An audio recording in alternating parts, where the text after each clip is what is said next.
D'abord, je voudrais faire une petite mise au point, hein.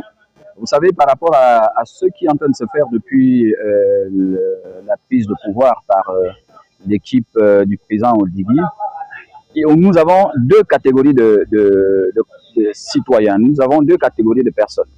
Nous avons certaines personnes qui disent ça fait pas longtemps que cette équipe-là est là, attendez, vous allez critiquer plus tard, laissons d'abord travailler.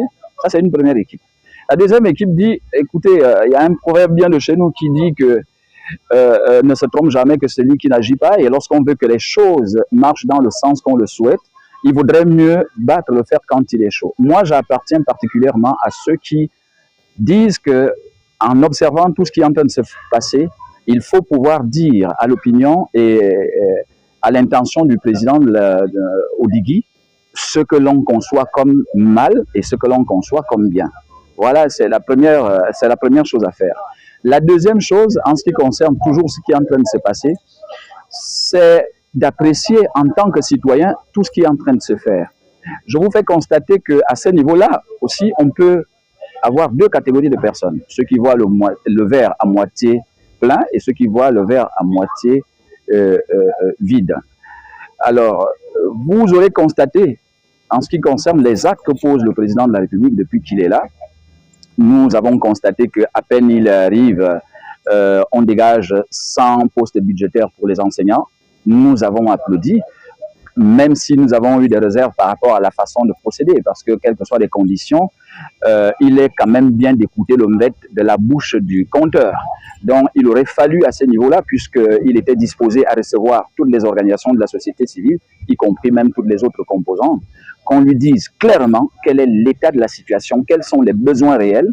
La preuve, c'est que, bien, il y a eu 100 000 postes budgétaires, mais la vérité sur le terrain, vous-même, vous pouvez le constater, c'est que le besoin est encore criard. Ce qui veut dire que les 1000 postes budgétaires sont loin du compte. Quand bien même, ça a été une bonne chose. Nous constatons aussi que ici et là, en ce qui concerne par exemple les voiries, que ce soit dans la capitale ou ailleurs, il y a des interventions pour que ces choses-là soient réglées. C'est bien tout ça. Ça, on peut appeler ça les points forts en ce qui concerne ce que le président est en train de faire. Mais là où nous restons insatisfaits, c'est qu'il y a une certaine confusion qui s'empare de certaines personnes. Et là aussi, je suis obligé de faire cette observation. Vous savez, lorsque nous discutons avec les juristes font très bien la part des choses entre un régime exceptionnel et une situation exceptionnelle, une situation particulière. Le régime exceptionnel a ceci de particulier qu'il est encadré par des textes de loi, en l'occurrence une constitution. Vous avez vu, lorsqu'il y a eu Covid, on était dans une situation, une sorte de régime exceptionnel, parce que dans un régime exceptionnel, il peut y avoir des restrictions de liberté, des choses comme ça, on ne peut pas sortir comme on veut, on ne peut pas faire certaines choses, même les libertés peuvent être à un moment donné suspendues, certaines libertés. Mais nous ne sommes pas dans un régime exceptionnel. Il faudrait que ça rentre bien dans la tête de tout le monde. Nous sommes peut-être dans une situation particulière, du fait que la succession à la tête de l'État n'a pas été faite selon les règles traditionnelles établies. Il y a eu un coup de force et voilà que le président Oligui et ses amis sont venus libérer le Gabon dans ce qu'il était.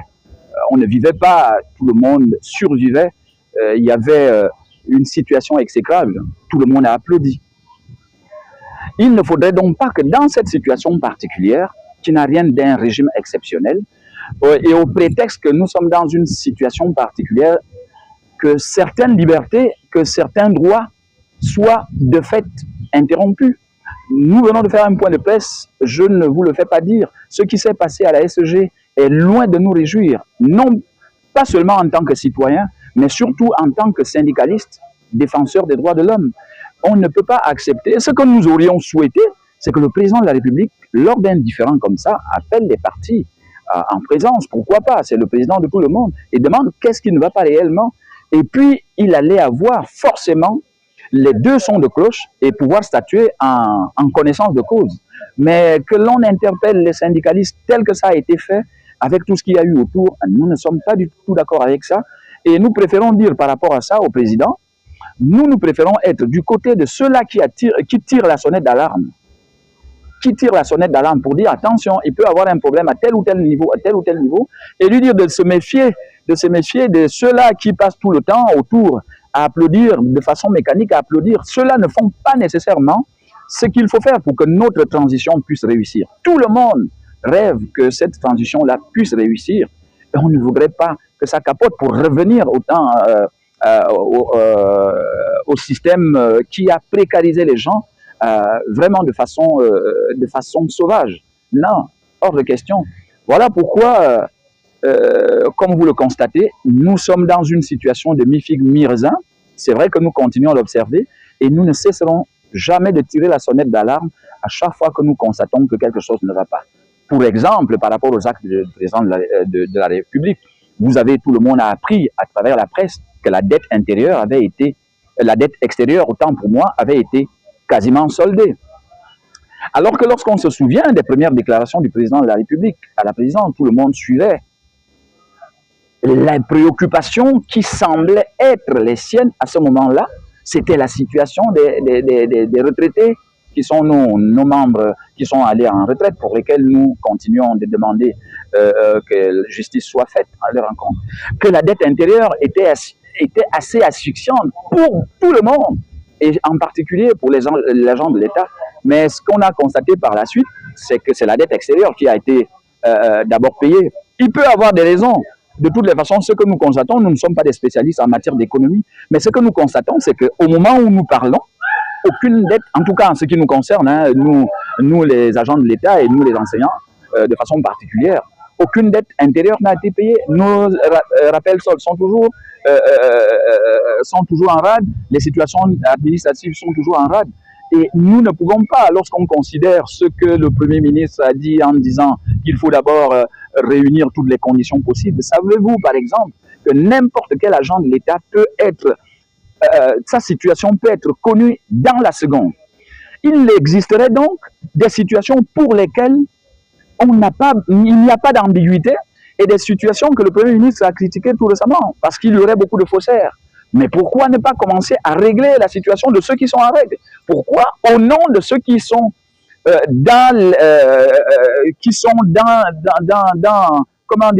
la fausseté, tous ceux qui sont dans la régularité vont souffrir? Non, il n'y a pas un bon moment pour régler les problèmes. On pouvait commencer à régler les situations des gens progressivement en s'appuyant d'abord sur les situations de ceux qui ne présentent aucune ambiguïté par rapport à leur situation administrative. Voilà, par exemple. Donc, en gros, nous observons le président de la République en train de poser des actes, nous observons le gouvernement, le CTRI en train de poser un certain nombre d'actes, mais nous, en tant qu'acteurs de la société civile, en tant que leaders syndicaux, nous ne pouvons que donner notre avis au fur et à mesure, ce qui devrait permettre au président de la République, au gouvernement ou au CTRI, par rapport aux critiques que nous formulons, de pouvoir recadrer s'ils pensent que c'est nécessaire ce que nous disons, et ne pas recadrer, mais le moment venu, tout le monde avisera.